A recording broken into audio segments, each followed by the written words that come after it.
Hello students, ये topology के product space का चौथा वीडियो लेक्चर है। इसके पहले आप लोगों ने मेरा 3 वीडियो लेक्चर देखा होगा और उम्मीद करता हूँ आप लोगों का नोट्स तैयार हो गया होगा और एक रिवीजन भी हो गया होगा। अगर रिवीजन नहीं कर पाए हैं तो एक बार पहले रिवीजन कर लें तीनों वीडियो लेक्चर का, उसके बाद इस वीडियो लेक्चर को देखिए, तब और अच्छे से समझ में आएगा। तो चलिए इस वीडियो लेक्चर के हम कंटेंट्स जो हैं उसके देखते हैं। तो फर्स्ट थ्योरम देखते हैं इस वीडियो लेक्चर का। Let a be a mapping of a space Y into a product space x.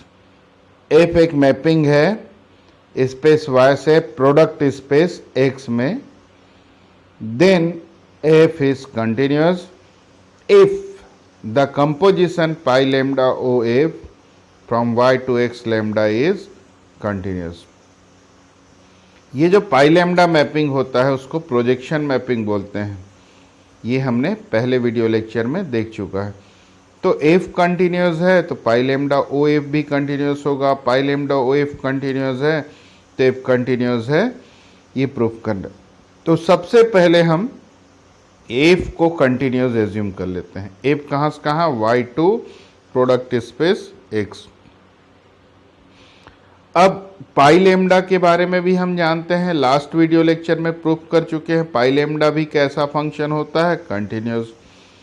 और हम क्या जानते हैं कि दो कंटिन्यूस फंक्शन, एफ तो ऑलरेडी गिवन है और पाई लेमडा को हमने लास्ट वीडियो लेक्चर में प्रूफ किया है। तो दो कंटिन्यूस फंक्शन का कंपोजिशन भी कंटिन्यूस फंक्शन होता है और इसीलिए ये एक कंटिन्यूस फंक्शन होगा। तो एक पार्ट इस थ्योरम का प्रूफ हो जाता है। कन्वर्स पार्ट देखते हैं। कन्वर्सली हम एज्यूम कर लेते हैं कि पाई लैम्डा ओ एफ कंटिन्यूस है। तो अब क्या प्रूफ करना है, एफ को कंटिन्यूस प्रूफ करना है। एफ को कंटिन्यूस प्रूफ करना है तो क्या प्रूफ करना पड़ेगा कि एक्स में जो भी ओपन सेट है उसका इन्वर्स इमेज वाई में ओपन है। अगर एक्स के जितने भी ओपन सेट हैं उन सब का इन्वर्स इमेज वाई में ओपन होगा तो एफ कंटिन्यूस होगा। ये सब हम थ्योरम किस चैप्टर में पढ़े हैं, कंटिन्यूटी एंड होम्योमॉर्फिज्म टाइटल का जो चैप्टर है उसमें हम ये सब थ्योरम देख चुके हैं।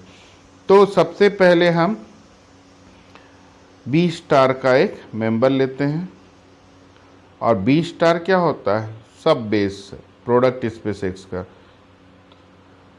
अब यू बी स्टार का मेंबर है, मतलब सब बेस का मेंबर है। और सब बेस का मेंबर्स कैसे मिलता है ये हम सब लास्ट वीडियो लेक्चर्स में देख चुके हैं। जो टाउ लेम्डा का मेंबर होता है, टाउ लेम्डा का टी लेम्डा का जो मेंबर होता है, माने ये ओपन सेट होता है जी, उसके पाई लैम्डा इन्वर्स इमेज से सब बेस फॉर्म होता है। तो U यहाँ पर कैसा होगा, क्योंकि सब बेस का मेंबर है यानी किसी ओपन सेट का पाई लैम्डा इन्वर्स के इक्वल होगा। अब हम इसमें बोथ साइड एफ इन्वर्स ले लेते हैं। एफ इन्वर्स लेंगे तो ये क्या हो जाएगा, एफ इन्वर्स ओ पाई लैम्डा इन्वर्स। और ये हम थ्योरम फंक्शन थ्योरम पढ़े हैं, क्या लिख सकते हैं इसको, पाई लैम्डा ओ एफ का होल इन्वर्स। ये फंक्शन थ्योरी शायद आप लोगों ने बीएससी फर्स्ट ईयर में पढ़ा होगा। तो ये होल इन्वर्स हो गया। अब जी क्या है, ओपन सेट है और पाई लैम्डा ओ एफ को हमने क्या माना है, कंटिन्यूस माना है यहाँ पर। तो ये कंटिन्यूस है। और जी क्या है, एक्स लैम्डा में ओपन सेट है तो उसका इन्वर्स इमेज किस में ओपन होगा, वाई में, यानी ये वाई में ओपन सेट हो गया। क्लियर हुआ। एक बार फिर से देख लें, पाई लैम्डा ओ एफ कैसा मैपिंग है, वाई से एक्स लैम्डा में। तो एक्स लैम्डा में जो भी ओपन सेट होगा उसका इन्वर्स इमेज वाई में ओपन होगा। तो क्या है, जी एक्स लैम्डा, टी लैम्डा का मेंबर है मतलब एक्स लैम्डा में ओपन है। तो एक्स लैम्डा में ओपन है तो इसका इन्वर्स इमेज किस में ओपन होगा, वाई में। और ये ओपन है वाई में, यानी एफ इन्वर्स यू किस में ओपन है, वाई में। और एफ इन्वर्स यू वाई में ओपन है। तो इससे क्या क्लियर हुआ, जो ओपन सेट है यू उसका इन्वर्स इमेज किस में ओपन हो गया, वाई में। तो तो ओपन सेट का इन्वर्स इमेज ओपन हो गया, इसलिए एफ कैसा फंक्शन हो जाएगा, कंटिन्यूस। तो क्लियर हो गया होगा ये थ्योरम, इजी था थ्योरम। चलिए आगे नेक्स्ट थ्योरम देखते हैं। क्या है थ्योरम का statement, the product space X, the product space X is Hausdorff, the product space X is Hausdorff if each coordinate space x lambda, each coordinate space x lambda is हाउसडार्फ। यानी product space हाउसडार्फ है तो उसका coordinate, हर coordinate हाउसडार्फ होगा, और उसका प्रत्येक coordinate हाउसडार्फ है तो प्रोडक्ट स्पेस भी हाउसडार्फ होगा, ये प्रूफ करना है।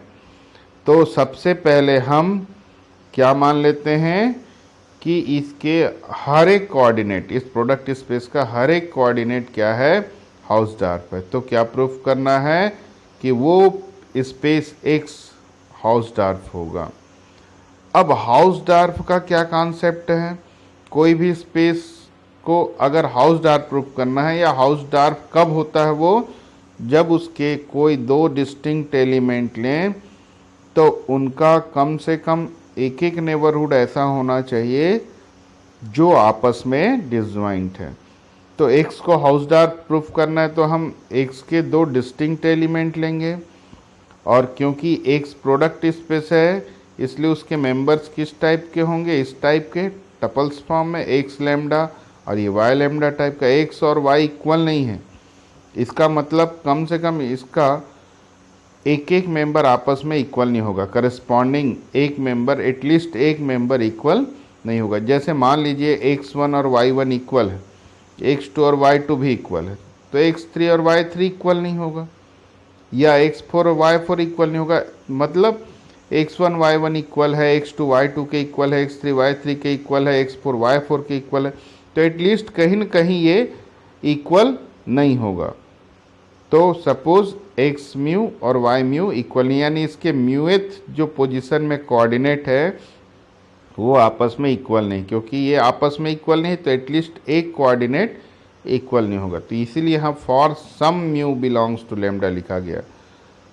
ऐसा नहीं है कि सारे इक्वल नहीं है, कुछ इक्वल नहीं होंगे, एक भी इक्वल नहीं है तो एक्स और वाई इक्वल नहीं होगा। तो यहाँ पर x mu capital x mu का है और Y mu capital y mu का मेंबर है। अब सॉरी, एक्स म्यू और वाई म्यू दोनों एक्स म्यू का ही, वाई म्यू नहीं है, sorry. Since x mu Hausdorff है, एक्स म्यू उसका कोऑर्डिनेट को हम क्या माने हैं, हर एक coordinate, each coordinate space X lambda is Hausdorff, तो ये एक्स म्यू भी हाउसडार्फ होगा। और एक्स म्यू और वाई म्यू इसके दो डिस्टिंक्ट एलिमेंट है, तो ये हाउसडार्फ स्पेस है और दो डिस्टिंक्ट एलिमेंट है, यानी इन दोनों का नेबरहुड होगा ओपन नेबरहुड, एक इस पॉइंट को रखता होगा, दूसरा नेबरहुड इस पॉइंट को, और आपस में डिसजॉइंट होगा। तो इसीलिए लिखे हैं क्योंकि एक्स म्यू हाउसडार्फ है, therefore there exist open sets g mu h mu such that x mu belongs to g mu, y mu belongs to h mu and they are disjoint। अब pi mu image लें x का पाई mu image लें तो x mu मिलेगा, पाई mu image of y क्या होगा, y mu. ये कहाँ से आया, प्रोजेक्शन मैपिंग के डेफिनेशन से। अब x किसके इक्वल हो जाएगा, यहाँ से pi mu inverse x mu, और x किसका मेंबर है,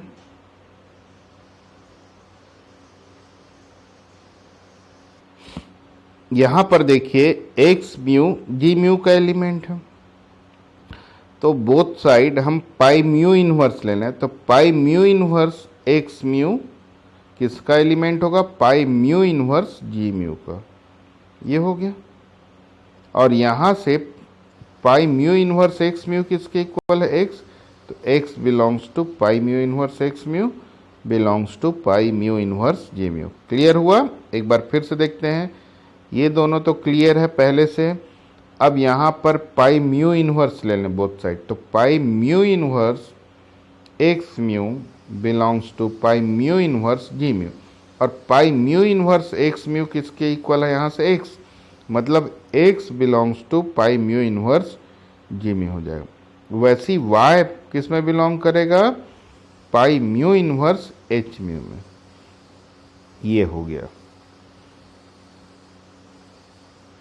अब पाई म्यू इनवर्स जी म्यू इंटरसेक्शन एच म्यू, क्योंकि जी म्यू और एच म्यू का इंटरसेक्शन फाई है तो हम फाई रख दिए, फाई का इन्वर्स इमेज फाई आएगा।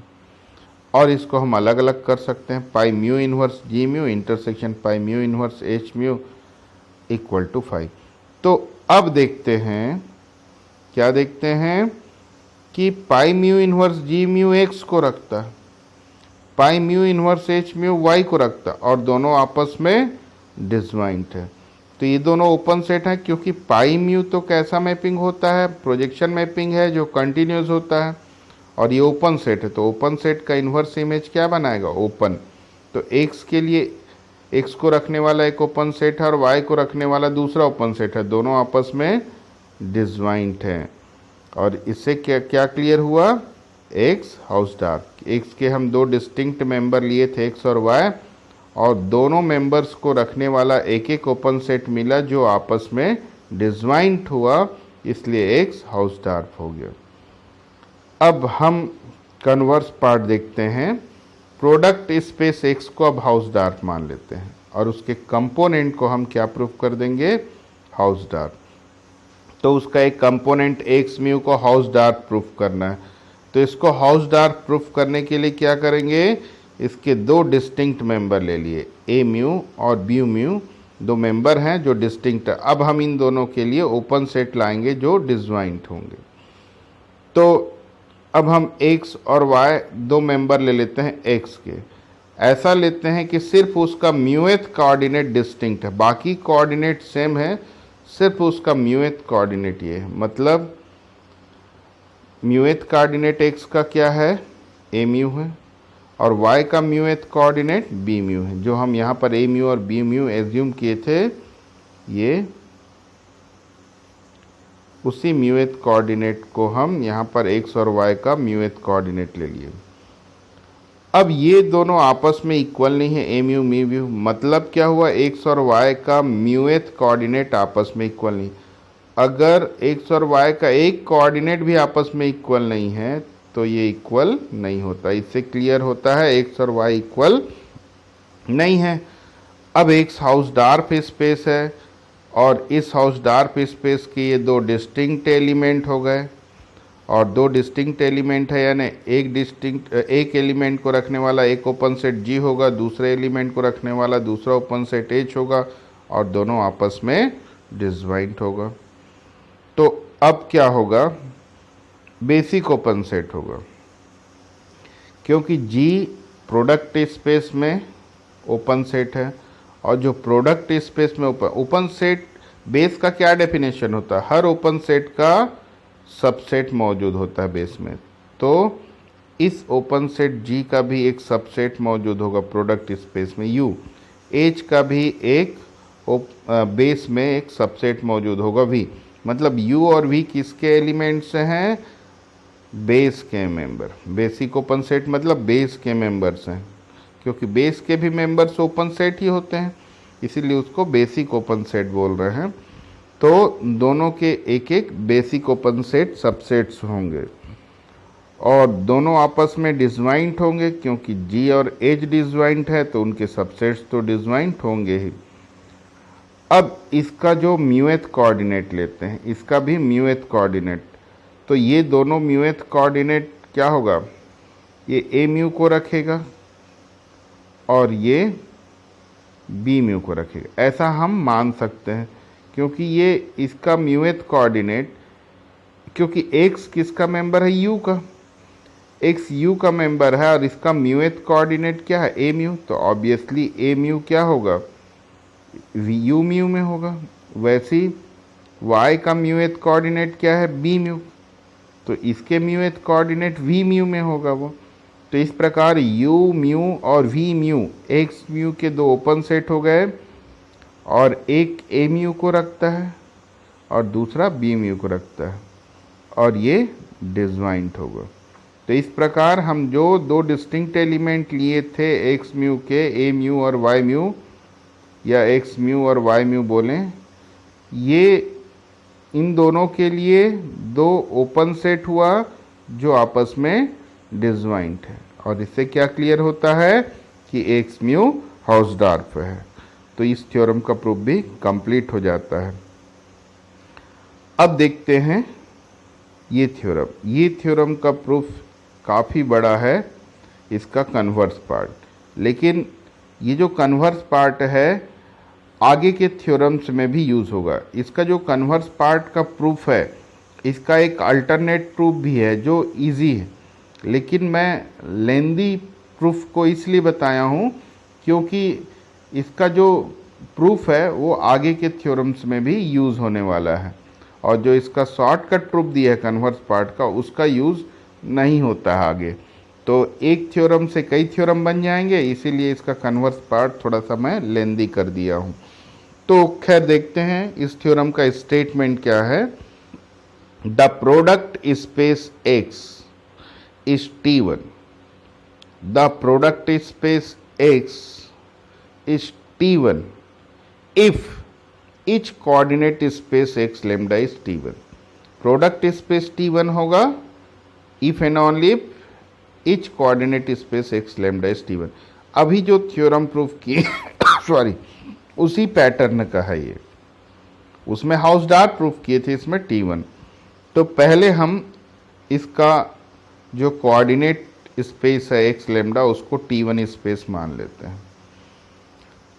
अब एक्स इसका एक मेंबर लेते हैं कैपिटल एक्स का, और इसका लैम्डेथ कोऑर्डिनेट एक्स लेमडा में होगा। Since x lambda is T1, हम एक थ्योरम पढ़े हैं, आप लोग देख सकते हैं सेपरेशन एग्जाम्स वाले चैप्टर में, कि जो T1 स्पेस होता है उसका हर सिंगल्टन सबसेट क्लोज्ड होता है, और इसका कन्वर्स भी होता है। जिस स्पेस का हर सिंगल्टन सबसेट क्लोज्ड होता है वो T1 स्पेस होता है। तो ये इफ़ एंड ओनली इफ में। तो अभी हम इस थ्योरम का एक पार्ट यूज़ कर रहे हैं, क्योंकि एक्स लेमडा को T1 स्पेस माना है, और इसीलिए उसका कोई भी सिंगल्टन सबसेट लें, जैसे यहाँ पर लिया गया है सिंगल्टन सबसेट एक्स लेमडा, तो ये क्लोज्ड होगा। अब पाई लेमडा कैसा फंक्शन है? कंटिन्यूस। और कंटिन्यूस फंक्शन की क्या प्रॉपर्टी होती है? जो एक्स लेमडा में ओपन सेट होता है उसका इन्वर्स इमेज एक्स में ओपन होता है। एक्स लेमडा में जो क्लोज्ड सेट होता है उसका इन्वर्स इमेज एक्स में क्लोज्ड होता है। तो यहाँ सिंगल्टन सेट एक्स लेमडा इसमें क्लोज्ड सेट है, तो इसका इन्वर्स इमेज लेंगे तो वो किस में क्लोज्ड होगा? एक्स में। तो उसी चीज़ को लिखा गया है pi lambda inverse singleton set X lambda is closed in X for every lambda. अब ये क्लोज्ड है माने फॉर ईच लेमडा, तो इन सब का इंटरसेक्शन भी क्लोज्ड होगा। इंटरसेक्शन में आर्बिट्रेरी हो जाएगा, तो क्लोज सेट का आर्बिट्रेरी इंटरसेक्शन भी क्लोज्ड होता है, इसलिए क्लोज्ड हो गया। और इन सब का इंटरसेक्शन लेंगे तो सिंगल्टन सेट एक्स मिलता है। इसका वेरिफिकेशन यहाँ से मैं बताने जा रहा हूँ। तो अभी फिलहाल डायरेक्ट बता रहा हूँ, सिंगल्टन सेट एक्स आएगा, इसको सिंप्लीफाई करेंगे तो ये क्लोज्ड है, और ये किसके इक्वल है? सिंगल्टन सेट एक्स के, तो ये भी क्या हो जाएगा? क्लोज्ड हो जाएगा। इस प्रकार एक्स का कोई सिंगल्टन सबसेट लिए वो क्लोज्ड हो जा रहा है, मतलब एक्स में जितने भी सिंगल्टन सेट हैं वो क्लोज्ड हैं, और जिस स्पेस के सारे सिंगल्टन सबसेट क्लोज्ड होते हैं वो कैसा स्पेस होता है? T1 space. इसी थ्योरम का कन्वर्स पार्ट। तो इसलिए हम क्या बोल दिए? एक्स T1 स्पेस होगा, और इस थ्योरम का एक पार्ट प्रूफ हो जाता है। तो पहले ये देखते हैं कि इसका इंटरसेक्शन सिंगल्टन सेट एक्स कैसे आया। हम इस इंटरसेक्शन का एक मेंबर ले लिए जेड, और जेड इसके इंटरसेक्शन में है, मतलब सारे मेंबर्स में होगा, फॉर ऑल लेमडा होगा। अब पाई लेमडा इन्वर्स को इधर ले आते हैं, तो pi lambda inverse Z pi lambda inverse इधर आके pi lambda Z equal to X lambda हो जाएगा। ऐसे जेड का लैम्डाथ कोऑर्डिनेट जेड लैम्डा होता है, तो प्रोजेक्शन मैपिंग के डेफिनेशन से जेड लैम्डा हो गया, मतलब जेड लैम्डा एक्स लैम्डा के इक्वल हो गया फॉर ऑल लैम्डा, मतलब जेड वन एक्स वन के इक्वल हो गया, जेड टू एक्स टू के, जेड थ्री, तो हर कोऑर्डिनेट इक्वल हो गया, इसलिए आपस में एक्स और जेड भी इक्वल हो जाएगा। तो जेड हम इसका मेंबर लिए थे, इसका कोई भी मेंबर ले लें वो किसके इक्वल आ जाता है, एक्स के, मतलब इसका कोई भी मेंबर लें वो एक्स के इक्वल आ जाता है, यानी इसके इंटरसेक्शन में ओनली एक्स ही मौजूद है, तो इसलिए क्या आ गया, सिंगलटन सेट एक्स। तो अब इस थ्योरम का एक पार्ट क्लियर हो गया होगा जो बहुत इजी है। अब कन्वर्स पार्ट देखते हैं, यही पार्ट थोड़ा लेंदी जरूर है लेकिन इजी है। Conversely suppose the product space x b T1। अब हम प्रोडक्ट स्पेस एक्स को T1 मान लिए, क्या प्रूफ करने जा रहे हैं, अब एक्स लैम्डा इज T1, उसका लैम्डाथ कोऑर्डिनेट T1 स्पेस है।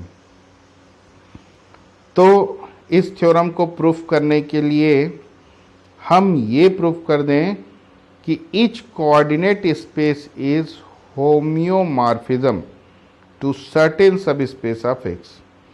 अगर हम ये प्रूफ कर दें कि इसका हर एक कोऑर्डिनेट, एक्स का हर एक कोऑर्डिनेट क्या है, होम्योमॉर्फिज्म है इस एक्स के किसी सर्टेन सब स्पेस का, तो पहले ये प्रूफ करेंगे तो ये थ्योरम प्रूफ हो जाएगा। उसके बाद तो ये जो रिजल्ट हम प्रूफ करेंगे ये इस प्रूफ के लिए ब्रिज का काम करेगा।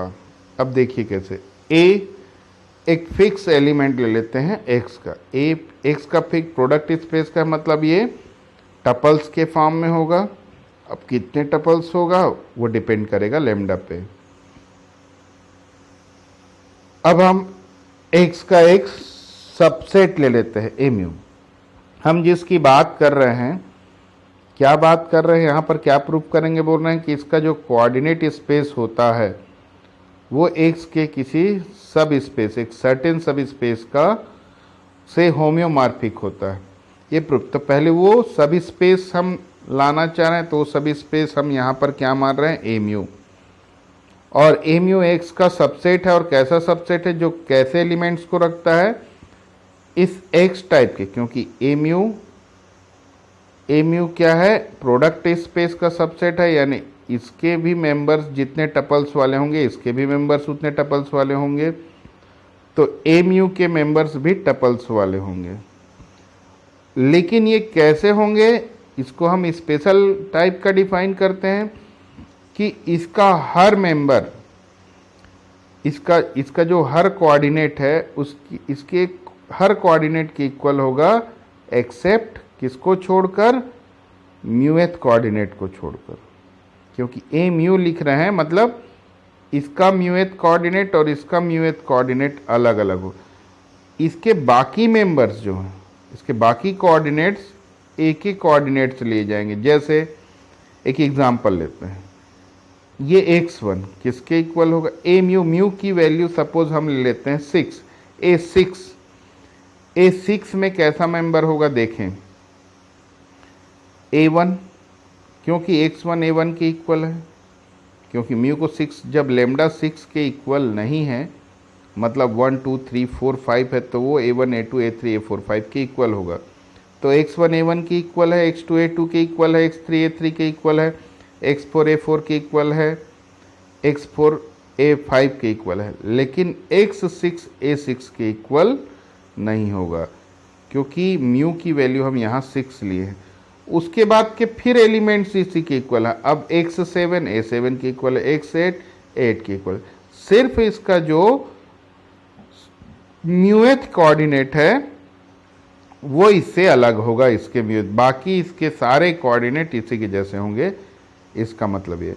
तो हाँ, ए म्यू मतलब ये कंस्ट्रक्ट करना है, जिस सर्टेन सब स्पेस की बात यहाँ पर हो रही है, हमको ये प्रूफ करना है कि जो इसका कोऑर्डिनेट स्पेस है वो एक सर्टेन सब स्पेस के होम्योमॉर्फिक होता है। तो पहले हम उस सर्टेन सब स्पेस को कंस्ट्रक्ट कर रहे हैं तो वो कैसा कंसीडर कर रहे हैं, ए म्यू जिसके हर मेंबर्स कैसे होंगे, ए के इसके हर मेंबर का करस्पॉन्डिंग कोऑर्डिनेट ए के कोऑर्डिनेट के इक्वल होगा एक्सेप्ट म्यूएथ कोऑर्डिनेट। म्यूएथ कोऑर्डिनेट बस अलग होगा, बाकी कोऑर्डिनेट ए के जैसा होगा।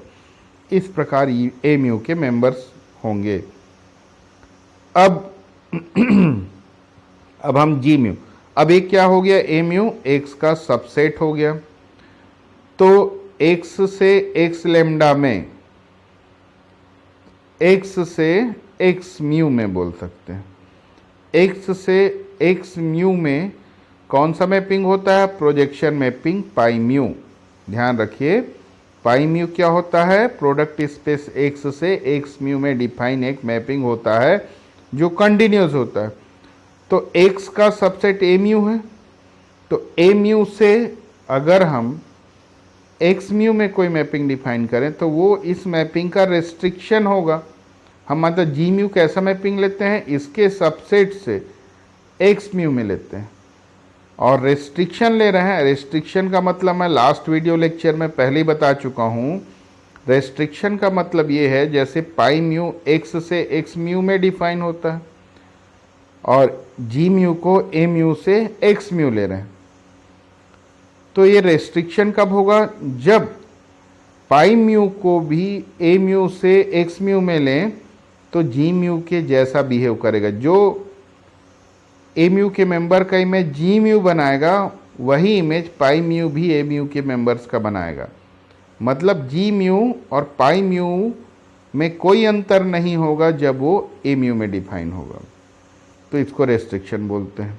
और जब पाई म्यू कंटिन्यूस है तो उसका रेस्ट्रिक्शन भी क्या होगा, कंटिन्यूस होगा। तो इस प्रकार हम क्या देखते हैं, जी म्यू ए म्यू से एक्स म्यू में एक मैपिंग है और जो कंटिन्यूस हो गया, और ऑन टू भी है, ए mu onto X mu है।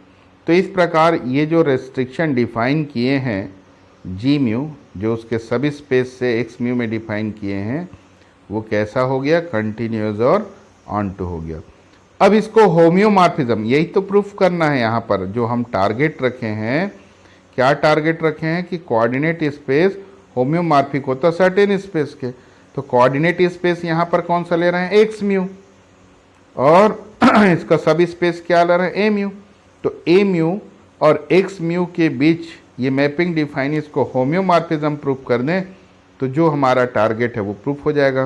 तो होम्योमॉर्फिज्म प्रूफ करने के लिए क्या क्या चीज़ प्रूफ करना पड़ता है कि वो कंटिन्यूस हो, 1 1 ऑन टू हो, और उसका इन्वर्स भी कंटिन्यूस हो। इसकी जगह इन्वर्स कंटिन्यूस की जगह हम इसको ओपन मैपिंग या क्लोज्ड मैपिंग प्रूफ कर दें, तब भी से क्या हो जाता है, होम्योमॉर्फिज्म। तो हम यहाँ पर कंटिन्यूस और ऑन टू प्रूफ कर चुके हैं। अब इसको 1 1 और ओपन मैपिंग प्रूफ कर दें। ऐसे डेफिनेशन में, होम्योमॉर्फिज्म के डेफिनेशन में क्या है, जी म्यू इन्वर्स को कंटिन्यूस प्रूफ करना होता है, लेकिन एक दो थ्योरम प्रूफ हो जाता है, उसके बाद क्या करते हैं, इन्वर्स वाले को रिप्लेस करके नया कंडीशन ओपन मैपिंग लिख सकते हैं या क्लोज्ड मैपिंग। तो यहाँ पर हम इसको अब क्या क्या प्रूफ करेंगे, 1 1 और ये ओपन मैपिंग, ये दो चीज़ प्रूफ करना बचा है। और ये दो चीज़ हो जाएगा, उसके बाद कंटिन्यूस और ऑन टू तो ऑलरेडी है, उससे ये ओपन में ये होम्योमॉर्फिज्म हो जाएगा। तो पहले हम इसको 1 1 प्रूफ करते हैं। जी म्यू को 1 1 कैसे प्रूफ करेंगे, एक्स और वाई ए म्यू के दो मेंबर लेते हैं, क्योंकि जी म्यू कहाँ से कहाँ मैपिंग है, ए म्यू से एक्स म्यू। तो ए म्यू के दो मेंबर लिए, ये दोनों डिस्टिंक्ट नहीं है। तो एक्स और वाई कैसा, 1 1 के लिए ये भी एक तरीका होता है, जो डिस्टिंक्ट एलिमेंट ले रहे हैं। तो एक्स और वाई ए म्यू के मेंबर है, और हम यहाँ पर डिफाइन किए हैं ए म्यू के मेंबर्स कैसे होते हैं, म्यूएथ कोऑर्डिनेट को छोड़कर बाकी सारे मेंबर्स कहाँ से लिए जाते हैं, इस ए से लिए जाते हैं। इसीलिए यहाँ पर बाकी मेंबर्स ए से लिए गए हैं, सिर्फ म्यूएथ कोऑर्डिनेट अलग हो जाता है। तो हम यहाँ पर एक्स और वाई को इक्वल नहीं है बोल रहे हैं, तो म्यूएथ कोऑर्डिनेट को अलग अलग लेना पड़ेगा। अगर इसको भी सेम ले लेंगे तब तो एक्स और वाई आपस में इक्वल हो जाएगा। क्योंकि हम एक्स और वाई आपस में इक्वल नहीं लिए हैं, बाकी कोऑर्डिनेट तो डेफिनेशन से ही इक्वल हो जाता है ए म्यू के, इसीलिए हम म्यूएथ कोऑर्डिनेट को, एक कोऑर्डिनेट भी इक्वल नहीं है तो ये आपस में इक्वल नहीं होता। ये हो गया। अब जी म्यू इमेज लें इस एक्स का, तो क्या आएगा, म्यूएथ कोऑर्डिनेट क्या बी, इसका जी म्यू इमेज लें तो इसका म्यूएथ कोऑर्डिनेट क्या सी, तो बी और सी आ गया। और दोनों आपस में इक्वल नहीं है बी और सी, इसलिए जी म्यू एक्स और जी म्यू वाई भी इक्वल नहीं होगा। तो दो डिस्टिंक्ट एलिमेंट के दो डिस्टिंक्ट इमेज बने, ये क्या बताता है कि जी म्यू 1 1 है। तो इस प्रकार ये 1 1 भी प्रूफ हो गया। अब हम प्रूफ करेंगे जी म्यू ओपन है। जी म्यू को ओपन लेने प्रूफ करना है तो ओपन मैपिंग कैसे प्रूफ करते हैं, जी म्यू कहाँ से कहाँ डिफाइन है, ए म्यू से एक्स म्यू। तो ए म्यू का कोई ओपन सेट लेंगे, उसका जी म्यू इमेज क्या प्रूफ कर देंगे, ओपन इन एक्स म्यू, तो प्रूफ हो जाएगा जी म्यू ओपन है। तो हम डायरेक्ट ओपन सेट नहीं लेंगे, इसमें पहले हम एक बेसिक ओपन सेट लेंगे और इस बेसिक ओपन सेट का जी म्यू इमेज ओपन प्रूफ करेंगे। उसके बाद हम इसका एक आर्बिट्रेरी ओपन सेट लेंगे, किसका, ए म्यू का, और फिर उसका इमेज ओपन प्रूफ करेंगे। डायरेक्ट ओपन प्रूफ नहीं हो पाएगा। तो पहले हम क्या करते हैं, इसका एक बेसिक ओपन सेट लेते हैं ए म्यू का, और इसी को हम, इसका इमेज जो होगा वो ओपन है प्रूफ करेंगे। तो कोई भी ओपन सेट कैसे प्राप्त होता है, ए म्यू का ओपन सेट कैसे प्राप्त होगा, ए म्यू के साथ जो मेन स्पेस क्या है, एक्स, एक्स का ये सब स्पेस है ना, तो एक्स में जो ओपन सेट होता है उस ओपन सेट के साथ इस ए म्यू का इंटरसेक्शन करेंगे तो ए म्यू का ओपन सेट प्राप्त होता है। ये हम पहले भी देख चुके हैं कई बार, और अगर आप लोगों को याद नहीं होगा तो सब स्पेस वाला टॉपिक एक बार फिर से पढ़ के देखिए। तो बी म्यू क्या है, बेसिक ओपन सेट है, मतलब ओपन सेट ही बोलिए। और ए म्यू का ओपन सेट कैसे प्राप्त होगा, जो मेन स्पेस है प्रोडक्ट स्पेस का ओपन सेट के साथ ए म्यू का इंटरसेक्शन लेंगे। और ये क्या है, ये एक्स का बेसिक ओपन सेट है और एक्स का बेसिक ओपन सेट है, इसलिए कैसा होगा, हम देख चुके हैं सब पहले ही वीडियो लेक्चर में कि एक्स प्रोडक्ट स्पेस का बेसिक ओपन सेट इस प्रकार होता है, Cartesian product of g lambda, जहाँ जी लेमडा ओपन सेट है एक्स लेमडा का। अब ये मिल गया अपने को। अब हम ये देखते हैं, या तो ये एम्प्टी होगा या क्या होगा, ये एम्प्टी कब होगा, जब इसमें कोई भी कोऑर्डिनेट आपस में इक्वल नहीं होगा, मतलब कोई कॉमन एलिमेंट नहीं, मतलब ये एम्प्टी होगा। या क्या होगा, consist of those points of a mu for which x mu belongs to g mu. इसका जो म्यूएथ कोऑर्डिनेट होगा इसके म्यूएथ कोऑर्डिनेट के इक्वल होगा, यानी इसका म्यूएथ कोऑर्डिनेट इसके म्यूएथ कोऑर्डिनेट में बिलोंग करे। इसका म्यूएथ कोऑर्डिनेट क्या है, जी म्यू में। तो जब इसका म्यूएथ कोऑर्डिनेट इसके म्यूएथ कोऑर्डिनेट में बिलोंग करेगा तब क्या होगा, मतलब कोई भी मेंबर इसमें है, अगर ये नॉन एम्प्टी है तो इसका म्यूएथ कोऑर्डिनेट इसके म्यूएथ कोऑर्डिनेट स्पेस जी म्यू में बिलोंग करेगा। क्यों, क्योंकि इसके बाकी मेंबर्स तो सेम है, सिर्फ म्यूएथ कोऑर्डिनेट का मेंबर सेम होगा तभी तो इसमें कॉमन एलिमेंट होगा। हम ए म्यू का डेफिनेशन देख चुके हैं, इसलिए हम ऐसा बोल रहे हैं। अब अगर ये एम्प्टी है तो इसका इमेज भी क्या होगा, एम्प्टी होगा। अगर कॉमन एलिमेंट है तो बी म्यू का इमेज क्या होगा, क्योंकि जी म्यू होगा, क्योंकि इसका जो जी म्यू है वास्तव में प्रोजेक्शन मैपिंग है। प्रोजेक्शन मैपिंग क्या करता है, किसी भी मेंबर का इमेज म्यूएथ कोऑर्डिनेट लाता है, तो इसका म्यूएथ कोऑर्डिनेट, क्योंकि दोनों में एक्स म्यू कॉमन है ए म्यू और बी में, तो इसलिए क्या हो जाएगा, जी म्यू आ जाएगा इसका म्यूएथ कोऑर्डिनेट। एक बार फिर से देखें इस स्टेप को, शायद समझने में दिक्कत हो रही होगी। B mu A mu intersection B है, ये तो क्लियर हो गया। हो सकता है ये एम्प्टी हो, कोई कॉमन एलिमेंट ना हो, एम्प्टी के केस में इसका इमेज एम्प्टी आएगा। या इसमें कोई कॉमन एलिमेंट है तो कब पॉसिबल है, जब इसका म्यूएथ कोऑर्डिनेट इसके म्यूएथ स्पेस में म्यूएथ कोऑर्डिनेट स्पेस में होगा।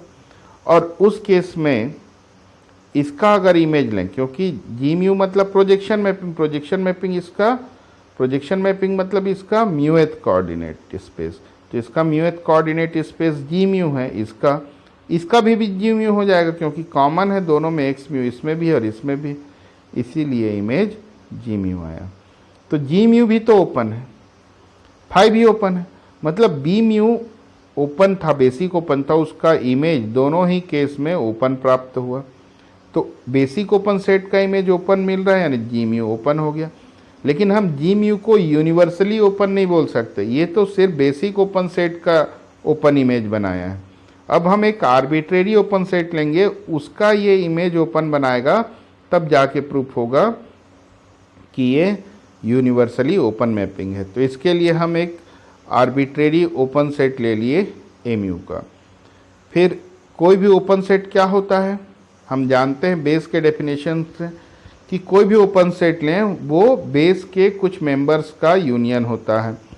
तो यू म्यू बेस के कुछ मेंबर्स, अभी हम क्या लिए हैं, बेस के मेंबर्स को बी म्यू से डिनोट किए, उसके कुछ मेंबर्स का यूनियन होगा, मतलब इसका एक सब कलेक्शन हो गया सी लैम्डा का, और सब कलेक्शन के यूनियन का के इक्वल हो गया।